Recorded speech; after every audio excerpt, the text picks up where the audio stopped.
Viking select Christian Ponder, quarterback, Florida State. Coming to you now in mid-quality audio, brought to you in part by FNS Delivers. From your Vikings game day headquarters, Great Mandarin at the Eden Prairie Center. It's football talk like you've never heard before.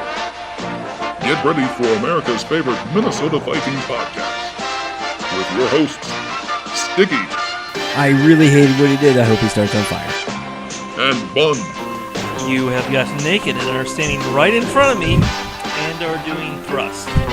It's the Sticky Buns Fun Time Happy Football Program. Ladies and gentlemen, Sticky and Bun.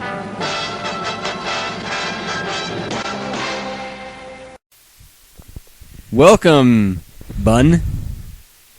Well, thank you for welcoming me to my own house. They don't know where we're at. We could be at the Taj Mahal. We could be at some exotic location. I think they know that's not true. Maybe we're on a yacht somewhere. You hear the horn in the background? Land ho! Listen. That wasn't even the background. That was just the foreground noise that you were making. Here's the thing. This Thursday, we have a game coming up. Pretty big game. Against the Green Bay Packers. They're dumb. But here's the problem I have. I have been asked, we go to away games pretty much to the same place every time. A little restaurant called Great Mandarin with Tony, who is the proprietary owner of said restaurant. And he likes to feed us, and he likes to swear and yell boom when things happen. And I remember when we drafted Bridgewater and he yelled, as our friend Casey likes to say, fuck Bridgewater. That was a terrible impersonation. That was not good. On many levels, that was not good. But he does one away game every year where he sets up a buffet with hot dogs, chips, and kind of football fanfare. And he invites people to come and watch the game and eat of it. So not everyone gets to eat off the buffet.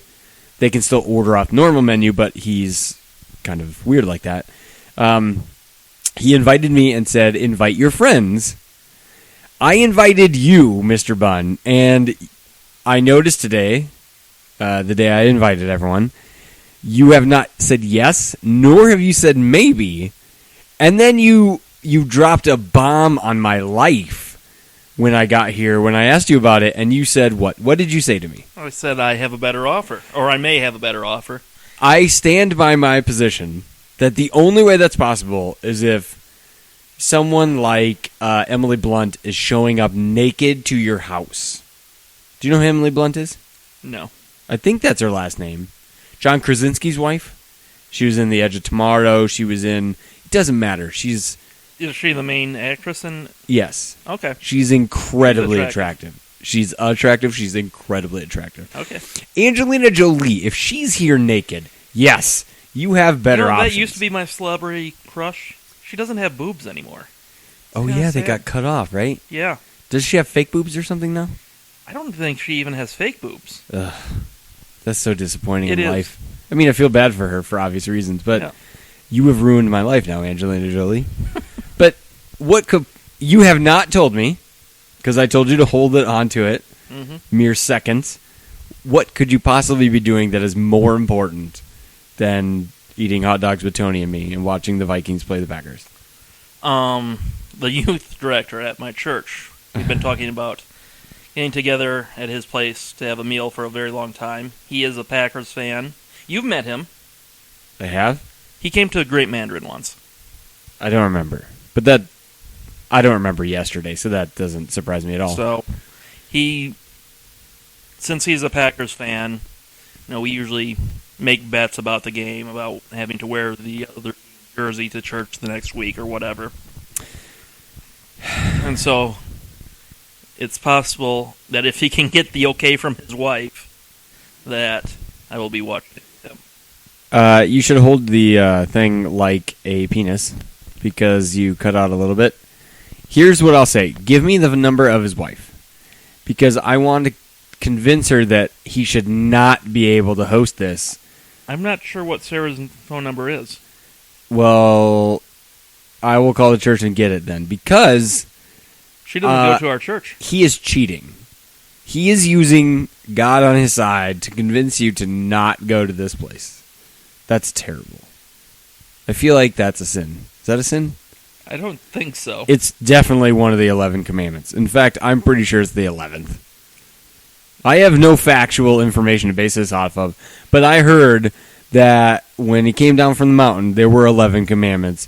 But because All right, Ronald Reagan. the 11th barely happens, it doesn't have to be introduced until it happens, which just happened to be it right now. That's cheating. I don't have that kind of pull. I don't have that kind of pull at all. So I think the only way to solve this is for me to call his wife, and make sure he does not have permission. He's more than welcome to come to Great Mandarin. I don't think that'll work out from what he said. Because he has other things going on right before the game. I see. And I see how this is working out. Yep. Trying to box me out. Trying to box me out, huh? I will definitely be with you at Great Mandarin for the next away game. I will be. Do you remember what I told you at the game this last Sunday? You said many crazy things. My favorite thing that I said was that I think you missed the first part. The first part was, I love you so much. I'm pretty sure you missed that part. But I ended it with, you need to come to every single event I ever have for the rest of my life. I do remember that, actually. Because the things you say are ridiculous. Like yelling at the football field, run farther. I'm not yelling at the football field. I'm yelling at Jarius Wright, because if he would have ran a little farther, 15 yards farther, I would have won fantasy football this week, and I did not. Well, I also love the ladies in front of you being even laughing with you, but being happy that you're yelling, "Jam 'em! Jam 'em! Jam 'em!" Yep. And the guys next to you, the ridiculous guys next to you, I hope die. But they are like, yeah, you should jam them. I don't think they had any idea what you were saying. I don't think I heard them say that, but that's probably because I was yelling so loud. My voice was cracking by the second quarter that game. It was? Yep. I'm not sure it was by the second quarter. I'm pretty sure it was like halfway through the first. It might have been. It was early. It's like sex, Mr. Bunn. You have to pace yourself. If you go all in right away, it's going to be a very short, entertaining game. But more than likely, you're going to walk away upset and disappointed, and you may cry a little. That I don't have personal experience. I've just heard from a friend of a friend that that's how it goes. Pace yourself. Enjoy the moment. I think you have given me more sexual advice than anyone else ever. And then towards the end, once you start hitting your peak, then you let the beast go, right? Then you go all out. You don't stop. You just slam that puppy right in there, and you... That's how you finish. I don't think I'm going to yell that. Well, I will salute you if you do. I will straight up salute you. That might be hard to explain. The salute? No. The yell? Yell of that. Actually, I'm pretty sure that everyone will understand, because they'll be like, oh yeah, I get it. I did that last night before the game to relax myself for the game itself. That what we just talked about basically made no sense at all. So should we do a moment of silence for the greatest Twins manager in my adult life? You really feel that? Well, I guess adult life. Yeah, because he's the only manager in my adult life. I was thinking about this. I've had our friend Chris. We'll call him Walsh. Our friend Walsh, he said it best on the Book of the Face, and he said that since he's been able to form memories, there's only been 2. Who was before TK? I'm not sure. Was there someone before TK, or there was someone before TK was born with the Twins? Because TK came in, I think it was the full-head second year of owning the team. Interesting. It's kind of sad. I mean, you were vindictive. You celebrated it. You threw a party. You made cake. I was disappointed. But we lost the manager today. Not today. You but- have to say he was very classy on the, firing press conference. Oh, I loved that. The press conference was amazing because he threatened to punch one of the guys in the face. Well, I think he threatened them all. I mean, I can punch you guys in the face now. Wasn't Yeah. that the quote? It was. It was like, I'm joking, but I will punch you in the face now. You can't get me fired. I'm already fired. It will be very interesting to see what other offers he will get and which ones, if any, he will take. Tom Kelly could have managed other teams. He was given various offers, or at least was often connected, particularly with the Cubs, I think. But decided that near retirement was a better deal. But he wasn't that old. He wasn't much older than Gardy is now. And for managers, that's not crazy old. It's been so long since the Twins have changed managers. I don't even remember any of this happening before. Yeah, but you don't pay that much attention anyhow to the Twins. Yeah, but That was largely during the contraction talking, and they had just gotten out from under that. But I was. That would have 13 years ago. I'm 32. That would have been. I would have been 19. I definitely paid more attention to the Twins at that point than the Vikings.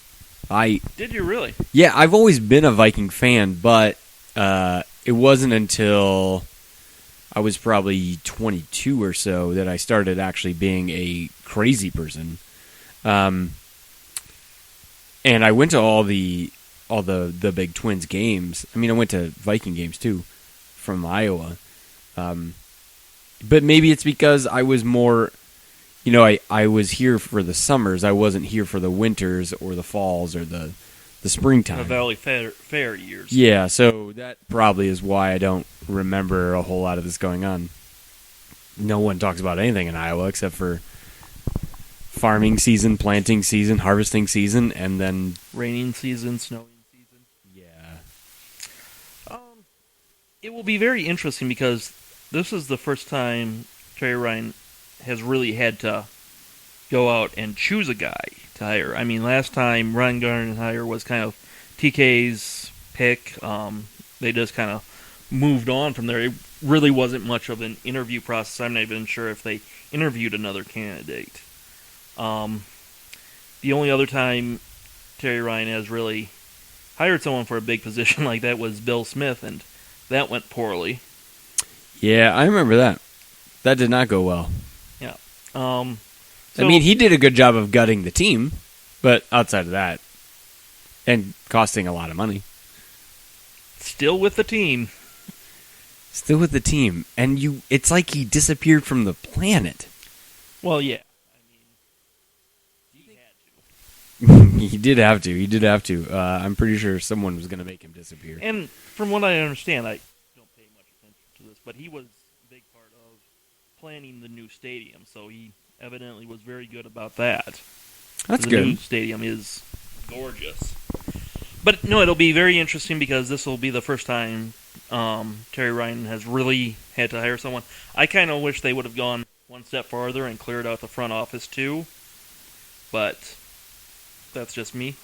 The big question is, do they go outside the organization to find someone? Because if the whole thing with firing Gardy was you need a new culture, can you really get a new culture if you hire someone who's already been coaching these guys? It's a good question. Depends on where they're coaching them, though, right?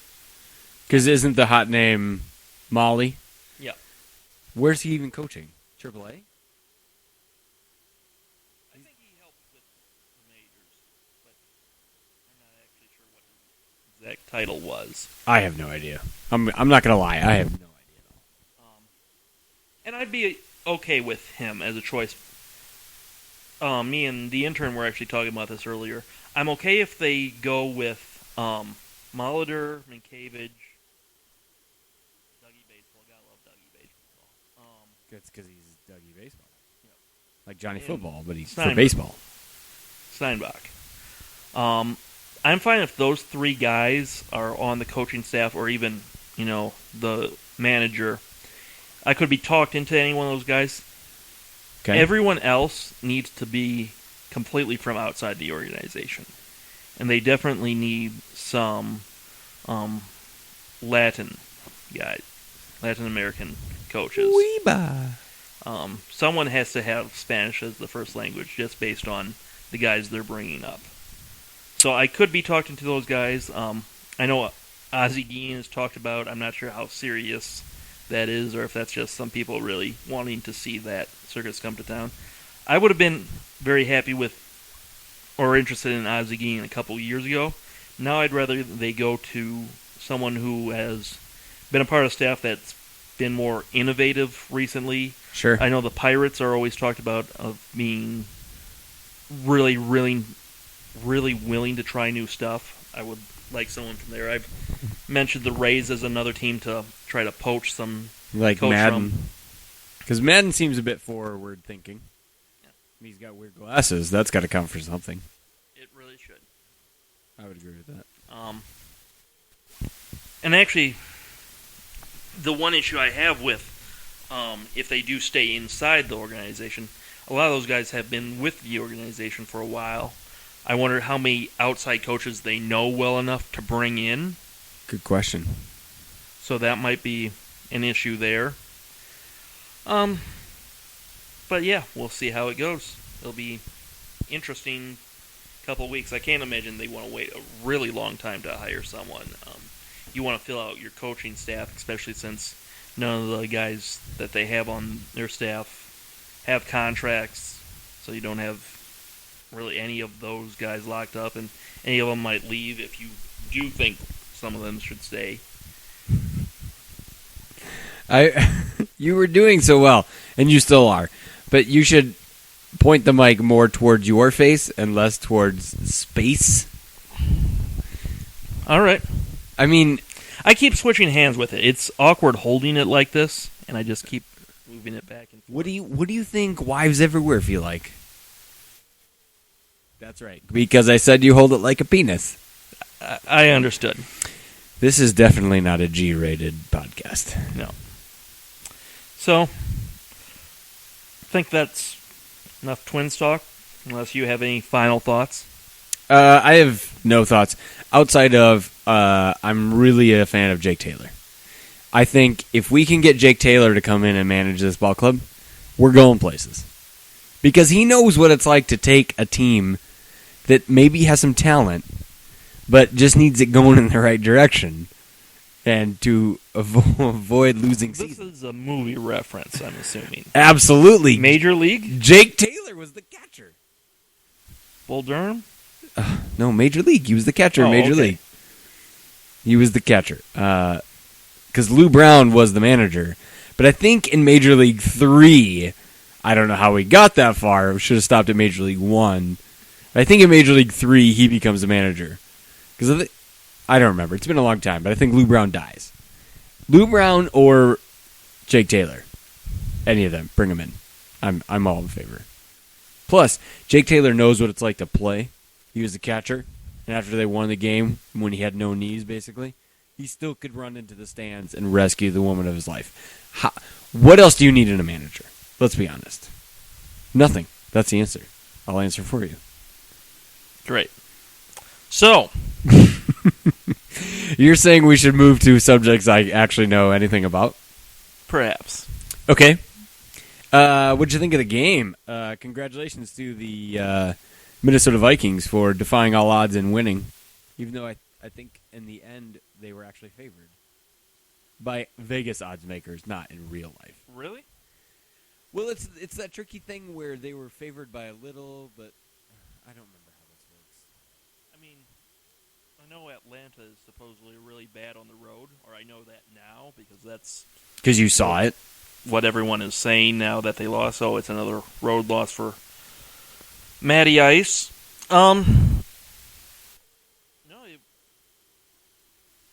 The offense played really well. Not as impressed with the defense. I know you're going to say, oh, but it's the Falcons and they have the greatest offense ever and all this and that. And you're right, they have a great offense, but it wasn't until their offensive line just fell to hell that the defense really started consistently stopping them. They had 28 points in the third quarter. If you extrapolate that out, that's about 40. That's what we ended up with. And that's not a good defensive effort through 3 quarters. Zimmer said they were terrible on third down because they were very clearly terrible on third down. I think it was worse than very terribly. Like, I felt like I was back in time to last year. Like, where you couldn't stop anybody ever if you wanted to. But last year, at least, or no, last year, not at least, what happened was they got first downs on first or second down. This time, at least, we were getting to third down, but then we couldn't do shit with it. True. Yeah, but I think Mr. Zim actually said it best at his press conference, which I like to listen to. You think I'm a fanatic and I'm weird that I like to listen to it, but he says some weird things that are interesting. Like when he said that he told Teddy he's fine, and he smiled because that's not how it works. But I told him you're going to play. Zimmer doesn't actually get to say that. That was funny. But he said that literally the worst part of his team so far is third down defense. And he said that it really surprises him because it should be the strength. That's weird to me because I don't know that I've ever thought of a Viking team as having a superb third down defense. No. Like, ever in my lifetime. No. And he thinks it should be the strength, which means that he knows something we don't, and we should be surprised at some point. I don't know when that's going to happen, or if ever, but he seems rather intelligent, so I trust him. But he said basically it was he didn't use the word terrible, but he just said it's the worst part of our game right now, and it's not close. It's not. Yeah. Actually, let me ask you. You're a huge fan of our running game. What do you think is worse, our running game or our third down defense? Our third down defense, because our running game, we have not Asiata. You can say that McKinnon, you can say that whoever else, you know, Patterson, Wright, whoever else. But there are people who can run the ball. What? Well, we might as well jump into that, because once again, I feel bad because I'm going to be ripping Asiata. Hold on. Before you do that, I think the listeners need to know that you took a break to go get something to drink and were gone for like 3 hours. That's a complete exaggeration. It was more like 15 minutes. But in that 15 minutes, Asiata broke 3 tackles. I think you just don't want to admit that he's amazing. Or, I mean, he's semi-productive once in a while. Because he basically has more broken tackles than Adrian Peterson this year. Boom. I hate you. Boom! Thunder, Chunky, and Lightning! No, the offensive line was opening up some really big holes, particularly late in that game. Yes, they were. And by the time he hits them, they don't necessarily close, but someone has come up and is helping close it. You know, the safety has come up or whoever has come up, and all of a sudden there's just not as many yards gained as there should have been. Yeah. And it's just constant with him. There was a swing pass to him where you saw 2 blockers in front of him, they get their guy, and you're used to seeing, I mean, again, we're spoiled with Adrian Peterson, but you're used to seeing, okay, those 2 guys are on those blockers, the running back is just going to fly by them, leave them all in the dust, and here's Asiata just plowing ahead, and those guys have to hold their blocks. It's not good enough just to, put a body on them. No. they actually have to hold their blocks because Absolutely. Asiata is just slowly coming from behind. And it's just like, oh, come on. This is horrible to watch. You asked me what would take me to, switch my opinion to Asiata. Mhm. I said he'd have to have a 4.0 average and close to 100 yards for 3 straight games. And he did not. And I was fairly confident it would happen. And you were wrong. But let's be honest, it was looking favorable. Not the 100 yards. Well, it's not his fault that Lightning went nuts. He got 20 carries. Lightning? No, Asiata. No, I'm not going to believe you at all. He had 20 carries for 78 yards. I'm going to straight up not If believe you take McKinnon's 55-yard run and just discount it, take it away, McKinnon still outrushed him on fewer rushes. I believe it. I mean, he's Lightning. Listen, Asiata set up Lightning for success. No, he didn't. Just like Adrian The Peterson. offensive line set up Asiata for success by opening major holes. Although, did you see that? I texted you today that Pro Football Focus had some surprising rankings on that. And we both quote their statistics quite a bit. But they gave We do. every single offensive lineman a negative run blocking grade. Which really makes me question Pro Football Focus. Because I understand sometimes things can look really good and then you break it down and it's not as good as you did.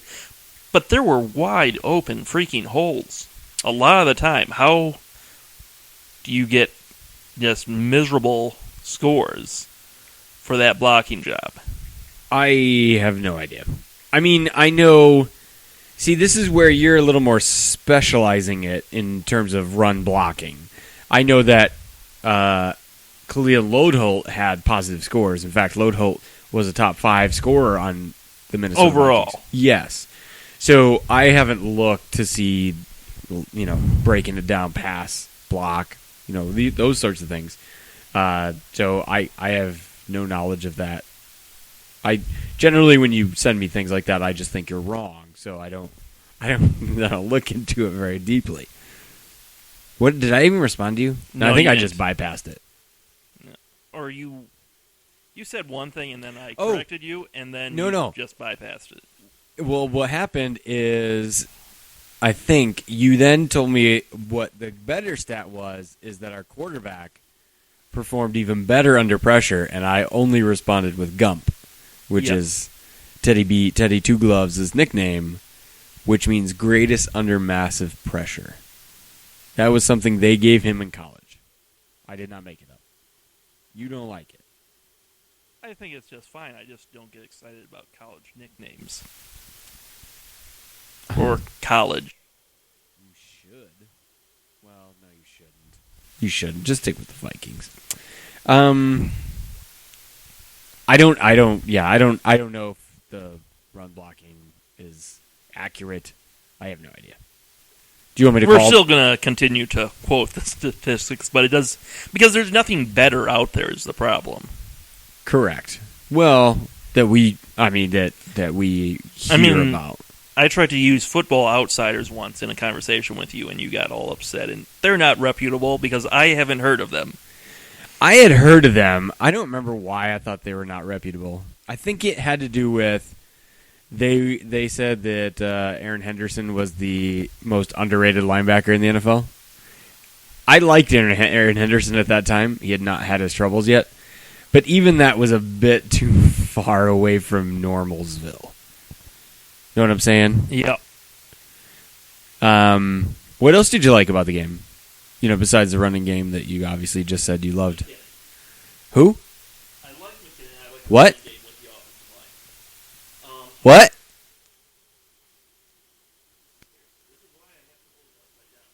What? Did you turn it off? No. You sure? Like I showed me your finger. Push it in. Nope.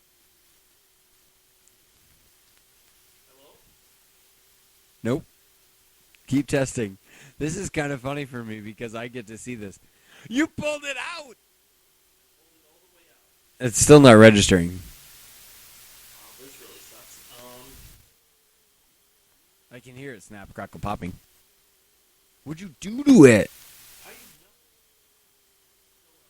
Still nothing. Okay, we can share a mic. What? Talk to me, Mickey. Talk to me, Bunny Poo. Well, as I mentioned in we were just talking about Bridgewater.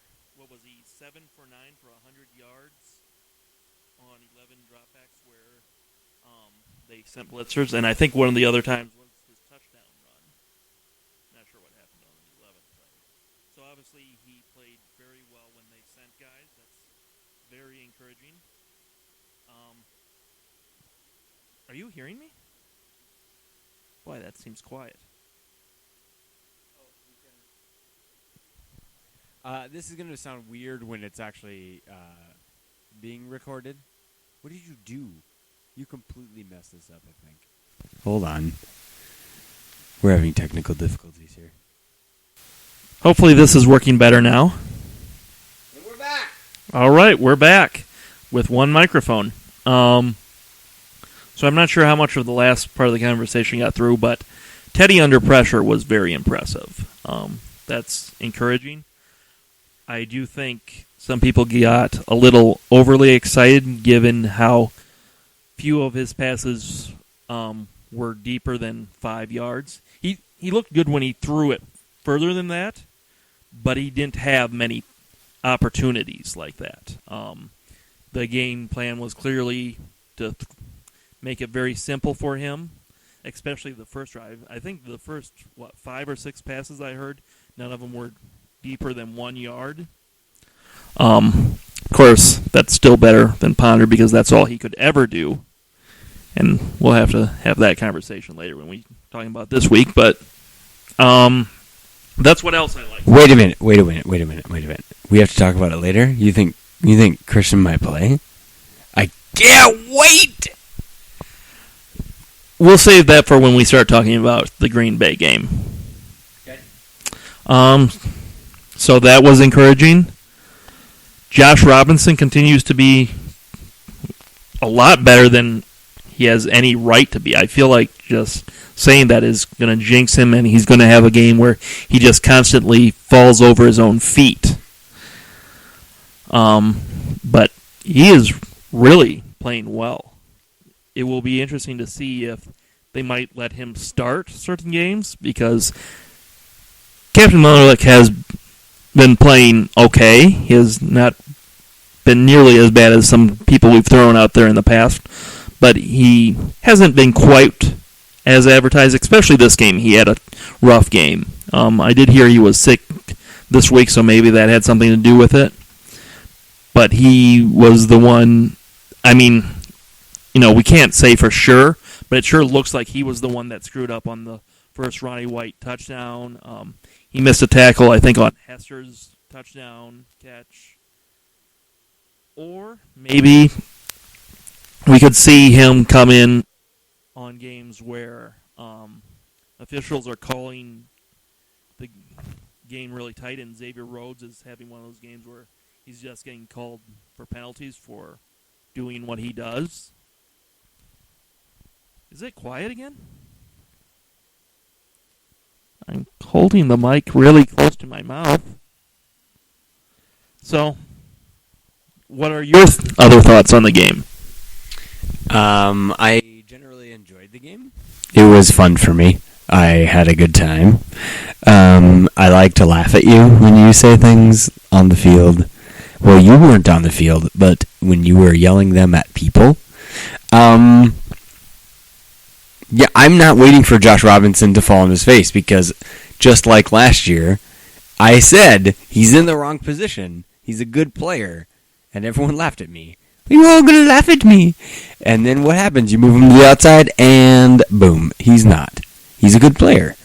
It was actually a miscommunication between Josh Robinson and Captain on the Roddy White touchdown. And yes, he did miss a tackle on Devin Hester. That sometimes happens. So I'm not alarmed at this point. We'll just have to see. Maybe we'll have to fire him. We'll cut him next year. Do you want to cut him? I'll step in. I said he's much better than other people we've thrown out there. I just said that. I don't want to cut him. I don't believe you said that. I did say that. You'll have to listen. I don't believe you. You'll have to listen to the podcast later. No, this is my mic now. So, This might be our worst podcast so far. it might. This microphone situation is not good. So, do we have anything else on Atlanta, or should we go to Green Bay? Because I have some thoughts on Green Bay. Before you came over, I watched the Green Bay-Detroit game from 2 weeks ago. Because I thought that this week's game where they beat Chicago was bad Jay Cutler day. Kind of like there's bad Matt Castle day. So I wasn't sure how much I would learn from that game. And if I'm honest, I probably wanted to watch the Detroit game because I had heard the Packers had been dominated in that game. And they kind of were. But I'll have to say, what I was expecting was really terrible offensive line play. And their offensive line was not as terrible as I had heard and hoped.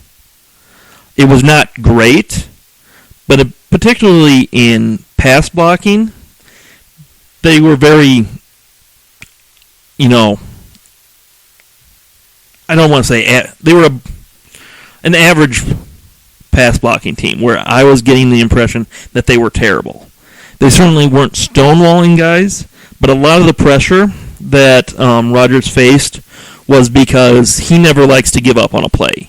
He just wants to keep it going. He seemed to feel a little bit more pressure than there was at times. And like I said, they certainly weren't stonewalling the Detroit defensive line, but there was generally a pocket there for him. Very rarely was he hit before he had a chance to set up. And that was sad. I was really hoping to see something else.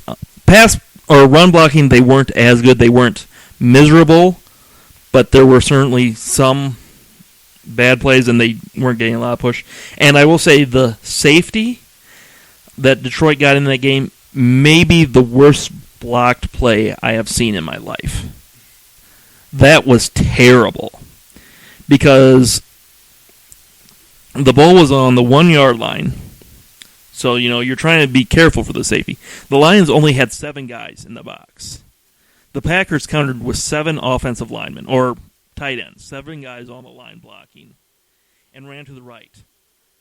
The right from the Lions side, all 3 guys on that side, the linebacker, the defensive tackle, and the defensive end, on the side that they ran the ball to, all were in the backfield. It was amazing how terrible it was. And, yeah, Lacey didn't have a ton of room to work with. There were a couple plays where he was able to break open. But in general, their offensive line is better than I feel it has been talked about as. Any thoughts on that? I think you just talked more about the Green Bay offensive line than anyone in history. And I feel like you want to start a Packers podcast because that was ridiculous. Thank you. Everyone else in this room is now dumber having listened to that. Because we are not... I am now dumber. I just have to admit it.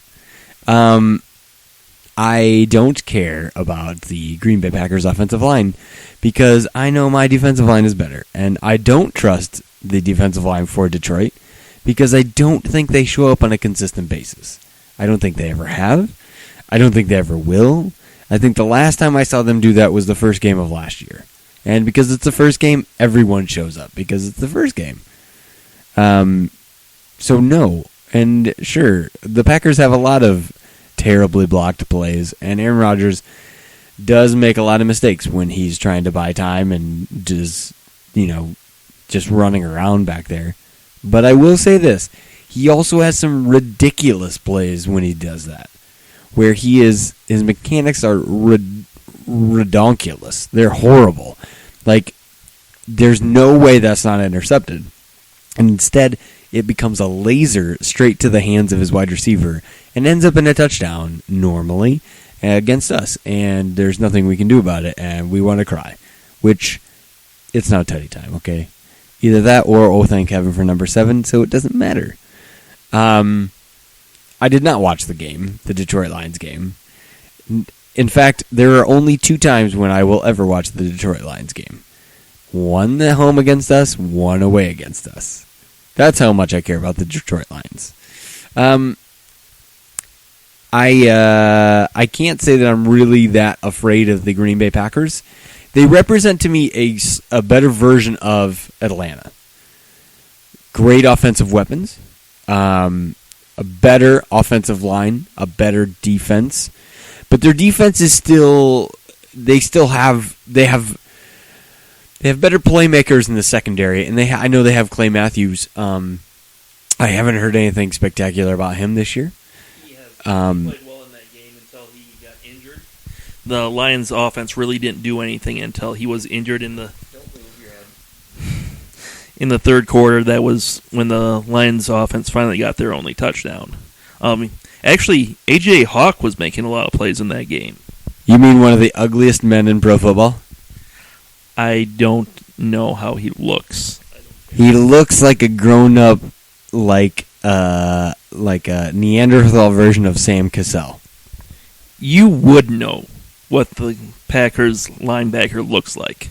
Absolutely. I mean, if you think about it, Greg Jennings, one of the most beautiful men on the planet. A.J. Hawk, not. Your response to that? I'm just in pain having heard it.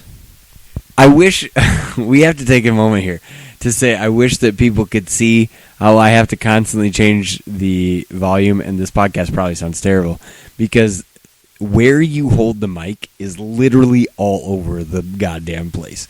You hold it, there's only a finite section where the mic picks you up, so if I do this, it's not picking that up, right? And you are like all over here, all over your face, and so I am now holding the mic and moving it around your face, and you're trying to adjust, and I'm telling you not to adjust so that we can get proper volume and scene.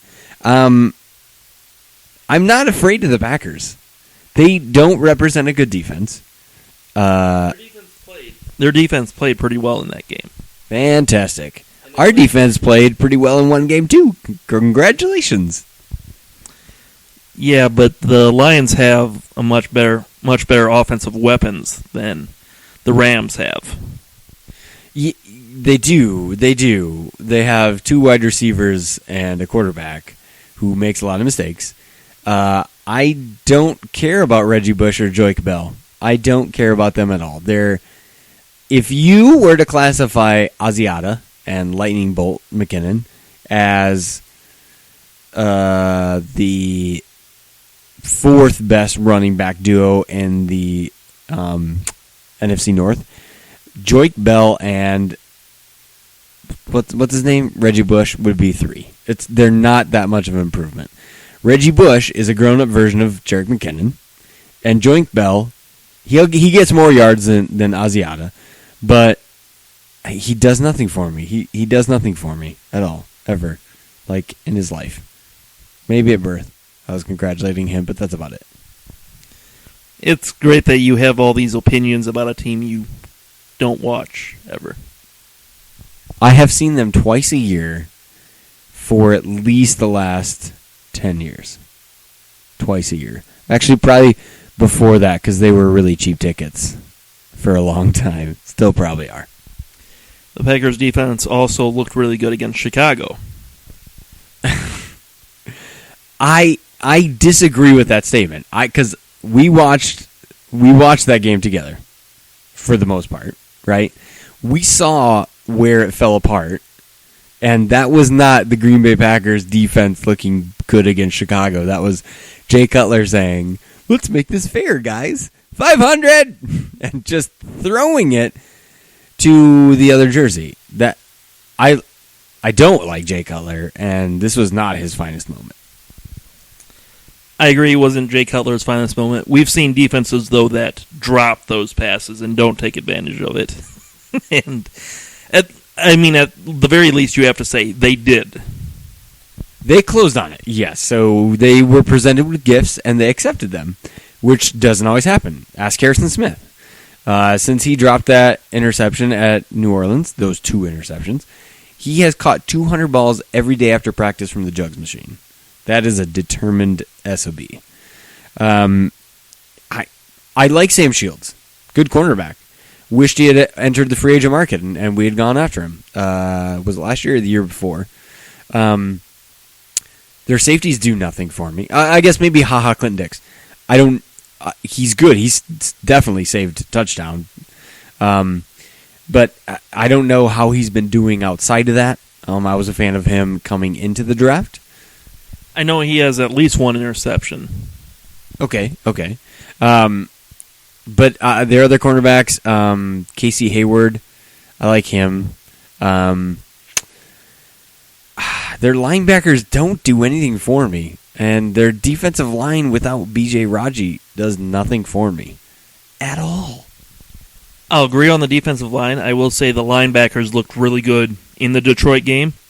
The other thing I would say that I noticed in the Detroit game is Detroit tried really hard to do the short, quick passes, the passes out of the backfield, and those went nowhere. Well, the problem with that is they don't have... Golden Tate is equipped for that offense. Reggie Bush, equipped for that kind of an offense. Matthew Stafford, not equipped for that kind of offense. Joique Bell, not equipped for that kind of offense. Calvin Johnson, not equipped for that kind of offense. I can't tell you how many times I've seen Calvin Johnson run a short slant and not catch the ball because he doesn't want to be just blasted by somebody. And Matthew Stafford, he has never been confused with a quarterback with timing. Never in his life. He was known as Big Arm McGee, who can just lob that sucker down, which is great for Detroit because they have Calvin Johnson. But he is not the timing guy. So I am not surprised it doesn't work at all. All right. So, you have more to say? All you said was yeah, right? Are we going to do viewer mail? Or good question. So, predictions for this week? Nikki Pooh has asked, we do have, we were asked a question on our email. Let me pull it up, make sure we get it right. You didn't hear him ask it, but he asked, are we going to do viewer mail? We love stickybuns@gmail.com. This one is from Randy. He asks 3 questions. We're going to go from most important to least important. So, obviously, he wants to know if Norv Turner and Mike Zimmer were in a movie, Magic Mike, what would their stripper names be and why? So, clearly, I have opinions on this because, I'm homosexual sometimes. So, I'm going to let you answer first.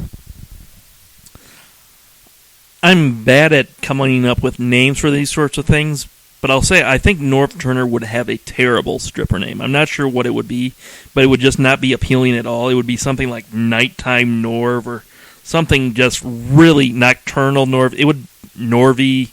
It would just not be good. I feel like Zimmer would actually have a fun stripper nickname. The problem I had with this is, the movie's name is Magic Mike, Mike Zimmer. I really kind of got that stuck in my head and couldn't really think of something that wasn't basically just a Magic Mike, a magically delicious Mike, something like that. But I feel like Zimmer would definitely have the better nickname. I would probably agree. I don't think we can go with conventional and go, the whole name. I think Zim and Norv would probably have shortened one name, like I imagine that Zim's name, Norv's name would be Brandy. I don't know why, but I think he would be a Brandy. I think he looks good as a Brandy. And honestly, if I'm really thinking about it, I would have to call Zim Candy. Because I imagine a stripper named Candy to be someone who just tells me how it is. She lets me have it, and then when I'm good, she gives me a piece of candy. You know what I'm thinking about. Zim is the same way. You're good, he'll give you a piece of candy. Oh, yeah. So him and and Uncle Norv, that's what I think that their names would be. What are your thoughts? I have this really disturbing thought that you actually started picturing them as strippers while you were coming up with those names and thinking about how it would look and all that stuff. It's very possible I have their dance routine already mapped out. I mean, I'll be honest, never seen Magic Mike, never going to, because I hope that Channing Tatum falls off the planet and dies. But I may have their dance routine figured out. I won't give you a heads up and tell you if Norv is going to use the pole, but let's just know that it's already figured out. So we're going to move on to the second most important question. That would be the intro on the latest podcast sounds professional. They want to know if we did it. Did we do it, Bun? No. You are a liar. I spent weeks on that intro. What do you have to say for yourself now that you lied to the people? No. Bun is right. We did not do it. One of our fans made it for us, and we love him, and I will probably try and make out with him at some point. Not like I haven't already tried. Any thoughts on that? We also somewhat suspect that person may have something to do with this viewer mail. If I'm wrong about that, I apologize, but the thought occurred to both of us. Yes, Randy, you may or may not be a real person. We do not know. This is the first time you've commented. But your line of questioning seems to indicate that you have in-depth knowledge of us. So that's why we think that you might be fake. If you're not, email us back and we'd love to have you live on the podcast. We can schedule it out. And then the least important question, which actually bores me to death, is I'm going to read it verbatim. Are you prepared for this? Yep. What in the F is Norv Turner doing with Patterson? Is he going to be a career decoy? Would you like to answer this first, or would you like me? You can go first. Okay, I will go first. I think, yes, he was set up to be a decoy. How long is that going to go on? I honestly have no idea. I thought we would have seen something different by now. I've heard nothing but good things, that he is now better in his route running and has learned how to be a professional wide receiver. I'm sure he's not completely turned around, but he does have a fantastic mentor in Greg Jennings. But honestly, I have no idea why his lack of production exists. I'm just gonna have to call Norv. I literally have no idea. I'm at a standstill on this. I can't even make up an answer. It's just that retarded. Yeah, I'm pretty confused about this too. Very tired of hearing how we need to get him more involved and we didn't. I'll say that I'm glad that Teddy did not seem to force anything to him, took advantage of the fact that Wright randomly had the day of his life this week. I wouldn't say randomly. Ask Richard Sherman how Wright is. Okay, great. It was still the best game of his life. I'm not sure of his life, but of his national professional career, yes. Of his life, I don't know. I heard that Jerick McKinnon once had a 300-yard rushing game as a quarterback in high school. So I feel like Jarius Wright also had one of those ridiculous, retarded games. It's possible. I did find it strange, given the holes that the offensive line was opening up, that they didn't try something that route with him. It seems like he would have been able to take advantage of that. I'm just as confused as this viewer. Especially when you lose not only your first safety, but then his backup, you lost that too. I mean, who the F is left to tackle him? Yeah, it's confusing all of us, especially since we heard before the season that Norv had a bunch of plays set up specifically for him.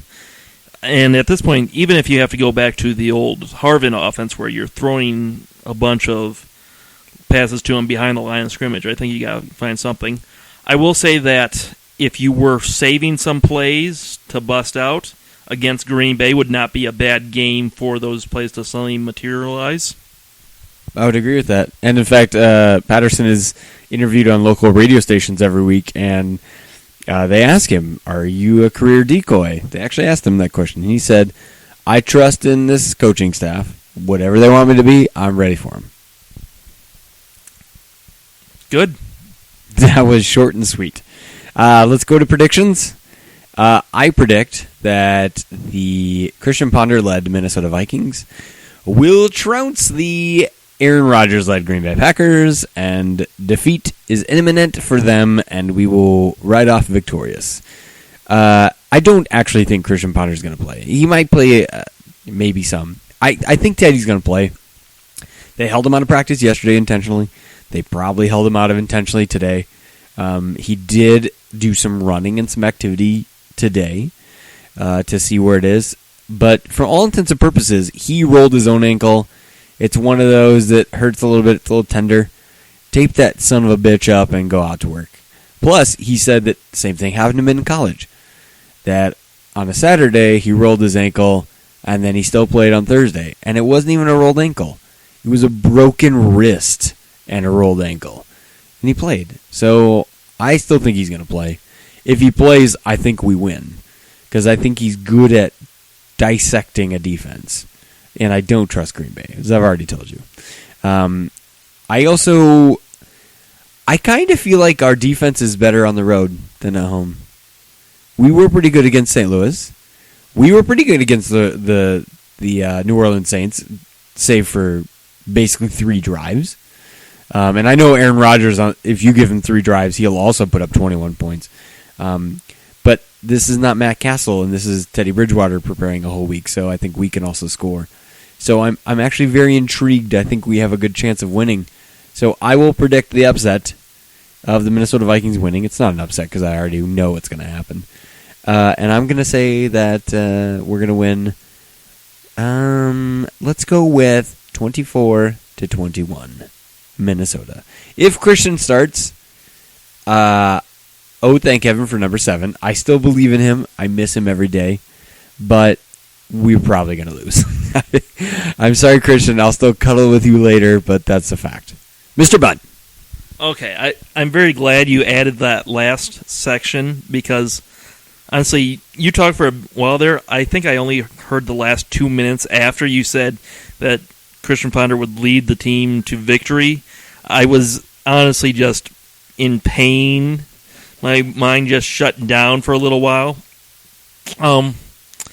I think any prediction has to be based on the assumption that Bridgewater wins or plays and is able to play most of the game. Because if Ponder is, everything goes out the window and the team will be terrible and everything will be terrible forever. Let's talk about this because I feel like Ponder is worse than most people think he is. And most people think he is terrible. I think he's worse. Hold on. Why? How could you possibly think he's worse? You've seen him in action over years, and he did have a spectacular game against the Packers, win and in, to get to the playoffs. Spectacular. You mean the game where Adrian Peterson rushed for 199 yards? Yes, but Christian Ponder outdueled Aaron Rodgers. You cannot get around that. It was inconceivable that it happened. It's still, no one believes it. Christian doesn't even believe it, but it happened. He threw touchdowns. Adrian Peterson didn't run for all those touchdowns. He threw touchdowns. 2 to Jarius Wright, as a matter of fact. Your friend, Jarius Wright. We're not friends, but still, 199 yards makes life pretty easy for any quarterback. Especially since the Packers knew Peterson was coming and focused all their attention on him. And that's the thing. Whenever he has played, he's had Peterson to draw all that attention away, and he has still generally been terrible.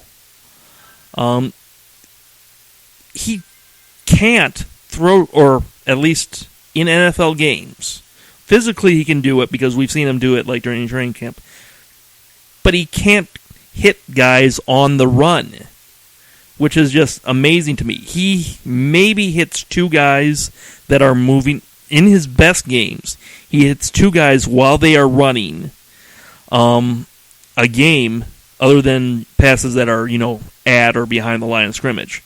Everyone has to stop and wait, and then he looks at him for a little while, and then, Hold on a second. You are overcompensating for this. He hits lots of people in motion. They all wear the opposing team colors. And sometimes he'll hit our team colors if they're moving in a backwards motion because they see that the pass is not coming in front of them. I completely agree with that. I'm hoping that Teddy and Norv and Scott have taught him some things. Maybe 5 passes a game. well, I mean, that's the thing. Norv Turner's offense isn't receivers stopping after 5 yards. It's crossing patterns. It's more complex routes. I just can't imagine how horrendous Ponder would look running this offense.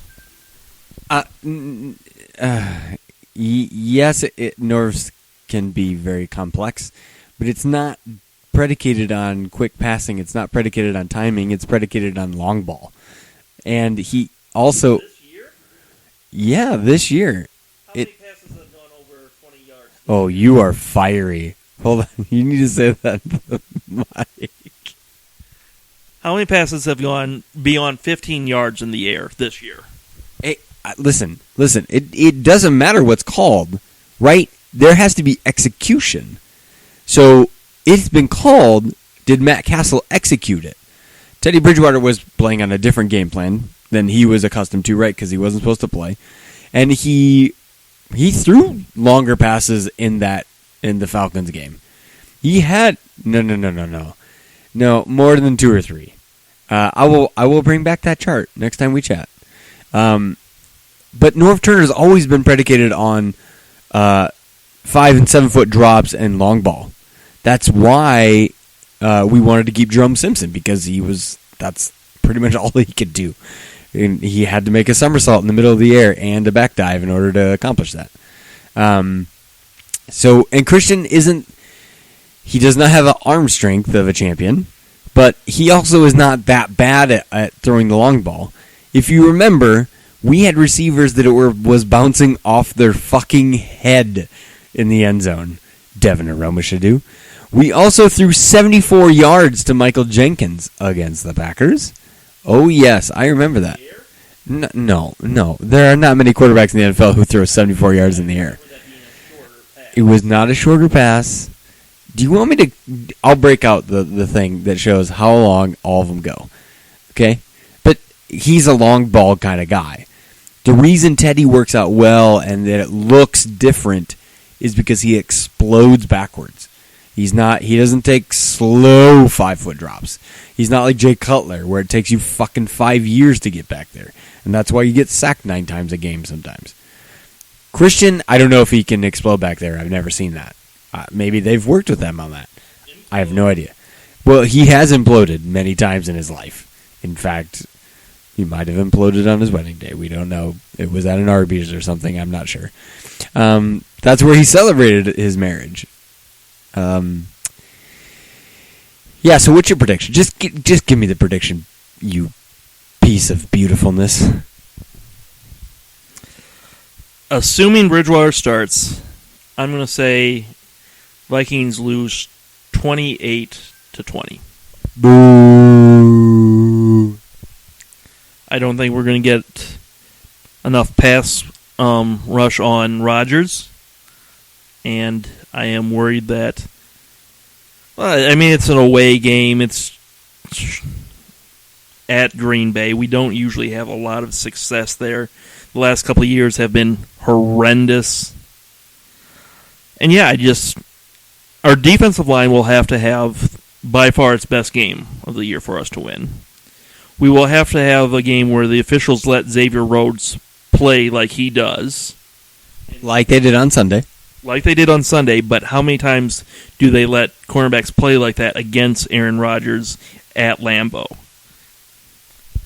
Let me ask you one question. How confident are you that the Vikings are going to lose? How confident? Oh, boy. I would say somewhere around 70%. 70% sounds like a fairly large number. That's generally passing. would you care to make a wager on this? What is the wager? Nope. You don't get to know treats before you make the deal. Are you willing to make a wager? Not without knowing what the wager is. I think that if the Vikings pull out the upset and they win, because it's an upset, the Green Bay Packers are favored by 9. Obviously, it's going to go up if Christian plays. But if the Vikings win, I think that you should indulge our one listener, and you should do part of the podcast naked. And what do I get if I win? The gratitude that the Vikings won. Oh, wait. Yeah, the satisfaction that you're right. That's what you get. I'll buy you a cookie. That's not a good enough deal. Maybe we can work something out outside of this podcast. Probably not. $2 sucky me make you happy? Long time? This deal is getting worse and worse for me all the time. You don't know my skills. I got the skills to pay the bills. Luckily, it doesn't have to be for this podcast. I looked at your face. You saw it, didn't you? I did. I looked at your face because we're sharing this microphone. It's like, ah! Now you know why I can hold it so well. Do you have any parting words for our wonderful listeners? Ah! And that's the end of our podcast. See you next week.